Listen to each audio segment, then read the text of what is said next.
আসসালামু আলাইকুম। আমন্ত্রণ জানাচ্ছি জাগো টিভিতে। আপনাদের সাথে আছি আমি মমতাজ শাহিন রুম্পা। শুরুতে জানিয়ে দিব আপডেটগুলো।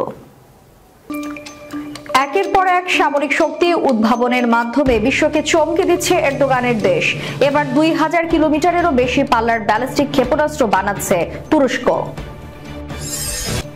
নিশ্চয়ই এটি গজবের অন্তর্ভুক্ত। পুড়ে ছাই হচ্ছে ইহুদি খ্রিস্টানদের স্বর্গরাজ্য লস অ্যাঞ্জেলস।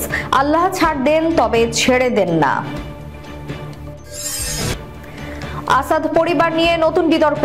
আমেরিকা এবং যুক্তরাজ্যের গুপ্তচর ছিলেন আসমা আল আসাদ। বাড়ছে যুদ্ধের আতঙ্ক। যুক্তরাষ্ট্র ও তার মিত্ররা উদ্বিগ্ন। পারমাণবিক বোমা সজ্জিত নতুন যুদ্ধ জাহাজ নিয়ে আতঙ্ক ছড়াচ্ছে কিম জং উন। সিরিয়ার 500 বর্গ কিলোমিটার এলাকা দখল করেছে হায়না বাহিনী। ইসরায়েলকে হুঁশিয়ারি রাশিয়ার। যে কারণে ক্ষমতা গ্রহণের আগেই সিরিয়া বিপ্লবের প্রধান নেতা জুলানির সাথে সাক্ষাৎ করতে প্রতিনিধি পাঠালেন ট্রাম্প। আরব দেশগুলো নিয়ে অনলাইনে কুৎসা প্রচারকারীদের প্রতি ইমরান খানের তীব্র নিন্দা। অবশেষে দেখা মিলল পলাতক হাসিনার লাপাত্তা ভাগ্নি টিউলিপের। শুনছিলেন শিরোনাম, এবারে থাকছে বিস্তারিত সংবাদ। একের পর এক সামরিক শক্তি উদ্ভাবনের মাধ্যমে বিশ্বকে চমকে দিচ্ছে তুরস্ক। এবার 2000 কিলোমিটারের বেশি পাল্লার ব্যালিস্টিক মিসাইল তৈরির কর্মসূচি হাতে নিয়েছে আঙ্কারা। এক সংবাদ সম্মেলনে বিষয়টি নিশ্চিত করেছেন তুরস্কের প্রেসিডেন্ট রিসেপ তাইপ এরদোগান। তিনি বলেন, প্রতিরক্ষা শিল্পে বিনিয়োগের মাধ্যমে কোনো ধরনের যুদ্ধের প্রস্তুতি নিচ্ছি না আমরা। এই বিনিয়োগের উদ্দেশ্য আমাদের শান্তি, স্বাধীনতা ও সার্বভৌমত্ব রক্ষা করা। এরদোগান আরো জানিয়েছেন, 2000 কিলোমিটার দূরত্বের মিসাইল তৈরির পাশাপাশি 800 কিলোমিটার পাল্লার মিসাইলের সংখ্যা আরো বাড়ানোর সিদ্ধান্ত গ্রহণ করা হয়েছে। উল্লেখ্য, তুরস্কের মিসাইল প্রোগ্রাম মধ্যপ্রাচ্য, উত্তর আফ্রিকা ও ইউরোপ জুড়ে দেশটির কৌশলগত আধিক্য প্রসারিত করবে বলে ধারণা করছেন আন্তর্জাতিক বিশ্লেষকরা। নিশ্চয়ই এটি গজবের অন্তর্ভুক্ত। পুড়ে ছাই হচ্ছে ইহুদি খ্রিস্টানদের স্বর্গরাজ্য লস অ্যাঞ্জেলস। আল্লাহ ছাড় দেন তবে ছেড়ে দেন না। ক্যালিফোর্নিয়ায় দাবানলে এখন পর্যন্ত অন্তত 5 জনের প্রাণহানি হয়েছে। আরো প্রাণহানির আশঙ্কা করা হচ্ছে। আহত বেশ কয়েকজনের অবস্থা আশঙ্কাজনক। দমকল কর্মীরা অত্যাধুনিক যন্ত্রপাতির সাহায্যে আগুন নিয়ন্ত্রণে আনতে আপ্রাণ চেষ্টা চালিয়ে যাচ্ছেন। এক প্রতিবেদনে এই তথ্য জানিয়েছে বার্তা সংস্থা এএফপি। যুক্তরাষ্ট্রের দ্বিতীয় বৃহত্তম শহর লস অ্যাঞ্জেলসের প্রায় 1500 ভবন আগুনে পুড়ে গেছে। প্রায় 1 লাখ মানুষ বাড়ি ঘর ছেড়ে নিরাপদ স্থানে আশ্রয় নিয়েছেন। আগুনে বিপুল সংখ্যক মানুষ আহত হয়েছেন। প্রত্যক্ষদর্শীরা এই পরিস্থিতিকে হলিউডের সিনেমার দৃশ্যের সঙ্গে তুলনা করেছেন। কেউ কেউ এটিকে ষড়যন্ত্র বলেও অভিহিত করেছেন। তবে এ পর্যন্ত ষড়যন্ত্রের কোনো আলামত কেউ তুলে আনতে পারেনি। এই নিয়ে চলছে সারা বিশ্বে চুল ছেঁড়া বিশ্লেষণ। সোশ্যাল মিডিয়ায় অনেক নেটিজেনরা বলছেন, যারা পুরো পৃথিবীকে শাসন করে তাদের এখানে কেন এভাবে আগুন জ্বলছে। আসলে তারা এখন নিজেরা ঠিক হয়ে আসার সময় হয়েছে। সোশ্যাল মিডিয়ায় অনেক নেটিজেনরা বলছেন, যারা পুরো পৃথিবীকে শাসন করে তাদের এখানে কেন এভাবে আগুন জ্বলছে। আসলে তারা এখন নিজেরা ঠিক হয়ে আসার সময় হয়েছে, কারণ তারা অন্যায়ভাবে অনেক মুসলিম রাষ্ট্রের উপর শাসন করেছে। তারা আরো বলেন, অসংখ্য মুসলিম রাষ্ট্রে দাঙ্গা হাঙ্গামা লাগিয়েছে এই আমেরিকা। এছাড়া লাখ লাখ মুসলিমকে বিনা অপরাধে হত্যা করেছে তারা। এগুলো দেখে আমরা কেঁদেছি, তবে কিছু বলতে পারিনি। সর্বশেষ ফিলিস্তিনে তাদের ইন্ধনে ইসরায়েল যেভাবে একের পর এক মুসলিমদের হত্যা করছে, এগুলো দেখে বিশ্বের সবাই কান্না করে। একমাত্র আমেরিকা কয়েকটি মিত্র রাষ্ট্র বাদে সবাই এই নিয়ে কথা বলে না। নেটিজেনরা বলেন, আমেরিকার অনেক অত্যাধুনিক যন্ত্র থাকার পরও আগুন নেভানো সম্ভব হচ্ছে না। এর মানে বুঝার বাকি নেই যে এটি মহান আল্লাহর পক্ষ থেকে হয়েছে। কাজে আল্লাহ ছাড় দেন তবে ছেড়ে দেন না। আমেরিকা যদি এই আগুন থেকে শিক্ষা না নেয়, তাহলে লাখো মুসলিমদের চোখের কান্নায় অভিশাপ হয়ে একদিন আমেরিকা ধ্বংস হবে। নেটিজেনরা আরো বলেন, আমরা চাই আমেরিকা সংশোধন হোক। যারা এক অস্ত্রের সাহায্যে কয়েকটি রাষ্ট্রকে একসাথে ধ্বংস করতে পারে, আজ তারা নিজেদের ভূখণ্ডে আগুন নেভাতে অক্ষম। এ থেকেই তাদের বোঝা দরকার, একমাত্র আল্লাহর কাছে সবাই পরাস্ত হতে হয়। কোরআনে আছে, আল্লাহ ছাড় দেন তবে ছেড়ে দেন না। আসাদ পরিবার নিয়ে নতুন বিতর্ক।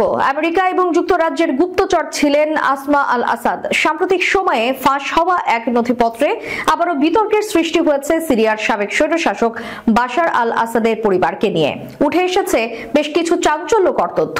এতে দাবি করা হয়েছে সিরিয়ার সাবেক প্রেসিডেন্ট বাশার আল আসাদের স্ত্রী আসমা আল আসাদ দীর্ঘদিন ধরে আমেরিকান ন্যাশনাল সিকিউরিটি কাউন্সিল এবং ব্রিটেনের গোয়েন্দা সংস্থা MI5 এর এজেন্ট হিসেবে কাজ করেছেন। এক ফেসবুক পোস্টে এসব নথিপত্র প্রকাশ্যে এনেছেন সিরিয়ার সাংবাদিক নিজার নাইভ। নথিপত্রে বলা হয়েছে ব্রিটেনের গোয়েন্দা সংস্থার কর্মকর্তাদের সাথে একাধিক বৈঠকে দেখা গিয়েছে আসমা আল আসাদকে। এই সময় আসাদ দম্পতি সিরিয়ান গোয়েন্দা সংস্থার ঘনিষ্ঠ নজরদারির মধ্যে ছিলেন। যদিও এসব নথিপত্র জাল হওয়ার সম্ভাবনা বেশি বলে জানিয়েছে মধ্যপ্রাচ্য বিষয়ক সংবাদ মাধ্যম মিডল ইস্ট আই। উল্লেখ্য 1975 সালে লন্ডনে জন্মগ্রহণ করেন আসমা আল আসাদ। লন্ডনের কুইন্স কলেজ এবং কিংস কলেজ থেকে পড়াশোনা শেষ করে জেপি মর্গানে বিনিয়োগ ব্যাংকার হিসেবে কাজ শুরু করেন তিনি। এরপর 2000 সালে বাশার আল আসাদের সাথে বিয়ে করেন এবং সিরিয়ার ফার্স্ট লেডি হিসেবে পরিচিত হন। সূত্র মিডল ইস্ট আই। বাড়ছে যুদ্ধের আতঙ্ক, যুক্তরাষ্ট্র ও তার মিত্ররা উদ্বিগ্ন। পারমাণবিক বোমা সজ্জিত নতুন যুদ্ধ জাহাজ নিয়ে আতঙ্ক ছড়াচ্ছেন কিম জন উন। দ্রুত গতিতে চলছে অত্যাধুনিক যুদ্ধ জাহাজ নির্মাণের কাজ। এই রণতরী থেকে নিখুঁত নিশানায় করা যাবে পারমাণবিক হামলা। তবে কি বড় আকারের সেনা অভিযানের প্রস্তুতি নিচ্ছেন কিম জন উন? উত্তর কোরিয়ার শীর্ষ নেতার হাত ধরে যুদ্ধের আতঙ্ক বাড়ছে। কিমের রণতরী নির্মাণের খবর পেয়ে যুক্তরাষ্ট্র তার মিত্ররা কিছুটা উদ্বিগ্ন। গত বছরের 29 ডিসেম্বর উত্তর কোরিয়ার সেন্ট্রাল টেলিভিশনে নির্মীয়মান যুদ্ধ জাহাজের অন্তত 4টি ছবি সম্প্রচারিত হয়। ওই রণতরী পরিদর্শনে যান কিম। উত্তর কোরিয়ার কিম প্রশাসন নির্মীয়মান রণতরীগুলোর ছবি কবে এবং কখন তুলেছিল তা অবশ্যই স্পষ্ট নয়। যদিও প্রতিরক্ষা বিশেষজ্ঞদের একাংশের দাবি নির্মাণের প্রাথমিক পর্যায়ে ওই ছবি তোলা হয়েছে। একটি ছবিতে যুদ্ধ জাহাজ তৈরির বিষয়টিকে গোপন রাখতে জাল দিয়ে সেটিকে ঘিরে রাখতে দেখা গেছে। অন্য একটি ছবিতে রণতরীর উপরের অংশের অর্ধনির্মিত কাঠামো দেখা গেছে। উত্তর কোরিয়ার সংবাদ সংস্থা এনকে ট্রোর প্রতিবেদন অনুযায়ী যুদ্ধ জাহাজের ছাদের অংশ তৈরির আগেই তার ছবি তোলা হয়। নামপো শিপইয়ার্ডে অত্যাধুনিক ওই রণতরী তৈরি করেছে উত্তর কোরিয়া। গত বছরের ডিসেম্বরে একটি প্রতিরক্ষা প্রদর্শনীর আয়োজন করে পিয়ংইয়ং। সেখানে ফের একবার কিমের রণতরী পরিদর্শনের ছবি প্রকাশ করা হয়। ওয়ার্কার্স পার্টি অফ কোরিয়ার 8ম কংগ্রেস নৌশক্তি বৃদ্ধির উপর জোর দেন দেশের সুপ্রিম লিডার কিম। সেখানে অত্যাধুনিক এই রণতরী নির্মাণের ব্যাপারে চূড়ান্ত সিদ্ধান্ত নেওয়া হয় বলে জানা গিয়েছে। আগামী 5 বছরের মধ্যে এটি প্রশান্ত মহাসাগরে দাপিয়ে বেড়াবে বলে দাবি করা হচ্ছে। প্রতিরক্ষা বিশেষজ্ঞদের দাবি এই যুদ্ধ জাহাজ উত্তর কোরিয়ার নৌশক্তির বিকাশে একটি মাইল ফলক হতে চলেছে। হঠাৎ করে একে সামনে এনে গোটা দুনিয়াকে চমক দেওয়াই কিমের উদ্দেশ্য। উত্তর কোরিয়ার নৌসেনা নতুন এই জাহাজ হাতে পেল তাদের শক্তি যে কয়েক গুণ বৃদ্ধি পাবে। সিরিয়ার 500 বর্গ কিলোমিটার এলাকা দখল করেছে হায়না বাহিনী। ইসরায়েলকে হুঁশিয়ারি দিয়েছে রাশিয়া। সিরিয়ায় বেআইনি কর্মকাণ্ড নিয়ে ইসরায়েলের দিকে আঙুল তুলল রাশিয়া। জাতিসংঘে নিযুক্ত রুশ রাষ্ট্রদূত ভ্যাসেলি নেবেনজিয়া বুধবার জাতিসংঘ নিরাপত্তা পরিষদকে বলেছেন ইসরায়েলি বাহিনী সিরিয়ার মোট 500 বর্গ কিলোমিটার এলাকা দখল করে নিয়েছে। সিরিয়ায় ইসরায়েলের এসব বেআইনি কর্মকাণ্ড দেশটির ভবিষ্যতের জন্য হুমকি হয়ে দাঁড়িয়েছে বলেও উল্লেখ করেন ভ্যাসেলি নেবেনজিয়া। তিনি হুঁশিয়ারি উচ্চারণ করে বলেন ইসরায়েলের কর্মকাণ্ড নিরাপত্তা পরিষদ ও সাধারণ পরিষদের অসংখ্য প্রস্তাব সহ আন্তর্জাতিক আইনি সিদ্ধান্তের গুরুতর লঙ্ঘন। পশ্চিম জেরুজালেমের অভিযান সিরিয়ার আঞ্চলিক অখণ্ডতার জন্য হুমকি হয়ে দাঁড়িয়েছে। 2024 সালের শেষের দিকে সিরিয়ার শাসক বাশার আল আসাদের সরকারের পতনের পর সিরিয়ার বিভিন্ন লক্ষ্যবস্তুতে ব্যাপক বোমা হামলা শুরু করে ইসরায়েল। তারা আন্তর্জাতিকভাবে স্বীকৃত সিরিয়ার অঞ্চল দখল করতে এগিয়ে যাচ্ছে। ইতোমধ্যে গোলান মালভূমি থেকে দেশগুলোর মধ্যে জাতিসংঘ প্রতিষ্ঠিত বাফার জোন দখলে নিয়েছে নেতানিয়াহুর বাহিনী। রাষ্ট্রদূত বলেন ইসরায়েলের বিমান হামলা ও গোলা বর্ষণের পাশাপাশি অনেক অঞ্চলে সহিংসতার ঢেউ বেসামরিক নাগরিকদের মধ্যে দুর্ভোগ ও হতাহতের ঘটনা ঘটায়। বেসামরিক অবকাঠামো স্থাপনাগুলোর কার্যক্রম ব্যাহত করেছে। রুশ কূটনৈতিক বলেন মানবিক সহায়তা প্রদান এবং ক্ষতিগ্রস্ত অবকাঠামো পুনর্নির্মাণ সহ বিভিন্ন ক্ষেত্রে সিরিয়ার জনগণকে সহায়তা প্রদান অব্যাহত রাখবে মস্কো। রাশিয়া এমন পরিস্থিতি তৈরি করার চেষ্টা করবে যাতে সিরিয়ার জনগণ দেশে ফিরে যেতে পারে। মার্কিন পররাষ্ট্র মন্ত্রণালয়ের একটি প্রতিনিধি দল সিরিয়া সফর করেছে এবং সিরিয়া বিপ্লবের প্রধান নেতা আহমদ শারার আল জুলানির সাথে সাক্ষাৎ করেছে। প্রতিনিধি দলে নবনির্বাচিত মার্কিন প্রেসিডেন্ট ডোনাল্ড ট্রাম্পের প্রশাসনের প্রতিনিধিরাও অন্তর্ভুক্ত ছিলেন। আল জাজিরার এক প্রতিবেদনে জানানো হয়েছে, মার্কিন প্রতিনিধি দল সিরিয়ান প্রশাসনের সঙ্গে নিষেধাজ্ঞা শিথিল করার বিষয়ে আলোচনা করেছে। পাশাপাশি তারা দেশের নিরাপত্তা পরিস্থিতি এবং সন্ত্রাস বিরোধী প্রচেষ্টার বিষয়েও আলোচনা করেছে। এর আগে দামেস্কে অবস্থিত মার্কিন দূতাবাস এক্স প্ল্যাটফর্মে প্রকাশিত এক বার্তায় জানিয়েছিল যে আমেরিকান কর্মকর্তারা সিরিয়ার কর্তৃপক্ষের সঙ্গে আবারও যোগাযোগ করেছেন। এতে তারা ওয়াশিংটনের অন্তর্ভুক্তিমূলক এবং প্রতিনিধিত্বশীল রাজনৈতিক রূপান্তর সমর্থনের বিষয়টি পুনর্ব্যক্ত করেছে। ওই পোস্ট অনুযায়ী আমেরিকান কর্মকর্তারা সাধারণ লাইসেন্স নাম্বার 24 জারি করার বিষয়ে আলোচনা করেন। এই লাইসেন্সটি সিরিয়ার জনগণের জীবন এবং দেশ পুনর্নির্মাণের প্রচেষ্টাকে সমর্থন করার জন্য চালু করা হয়েছে।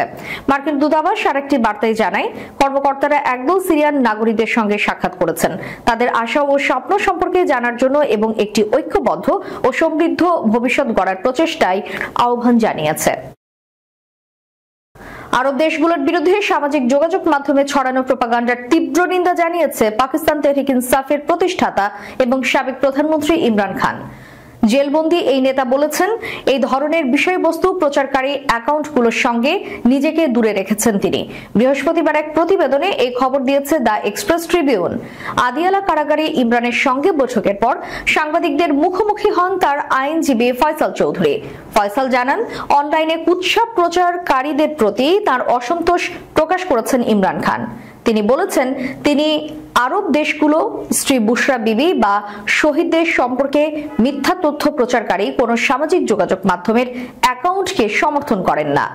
সম্প্রতি ইমরান খানের স্ত্রী বুশরা বিবি সম্প্রতি একটি ভিডিও বার্তায় দাবি করেছেন যে ইমরান খানকে প্রধানমন্ত্রীর পদ থেকে সরানোর পেছনে সৌদি আরবের ভূমিকা ছিল।